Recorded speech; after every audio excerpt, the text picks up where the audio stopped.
नवनिर्वाचित उपराष्ट्रपति सीपी राधाकृष्णन देशर 15तम उपराष्ट्रपति भावे शपथ ग्रहण करिसेंति। शुक्रवार पूर्वाह्न 10:10 रे महामहिम राष्ट्रपति द्रौपदी मुर्मू तांकु राष्ट्रपति भवन में आयोजित एक उत्सव में पद और गोपनीयतार शपथ पाठ कराइछंती।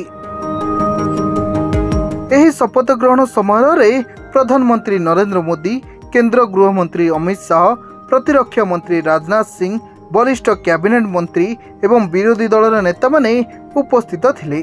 सेपरि छत्तीसगढ़, त्रिपुरा और कर्णाटकर राज्यपाल समेत ओडिशार मुख्यमंत्री मोहन चरण माझी, त्रिपुरार मुख्यमंत्री माणिक शाह मध्य सेठरे उपस्थित थिले। तेबे एही अवसर में इस्तीफा देबा परे प्रथम थर पई पूर्वतन उपराष्ट्रपति जगदीप धनकर सार्वजनीन भाव में उपस्थित होइतिले। तेबे मंगलवार दिन अनुष्ठित उपराष्ट्रपति निर्वाचन में मिलित विरोधी प्रार्थी बी सुदर्शन रेड्डी को परास्त करी राधाकृष्णन विजयी होइतिले। पूर्वतन उपराष्ट्रपति जगदीप धनकर हठात इस्तीफा पर यह निर्वाचन अनुष्ठित होइतिला। एही निर्वाचन में एनडीए प्रार्थी राधाकृष्णन भारतर 15तम उपराष्ट्रपति भाव में निर्वाचित होइतिले। ब्यूरो रिपोर्ट, सरकार न्यूज।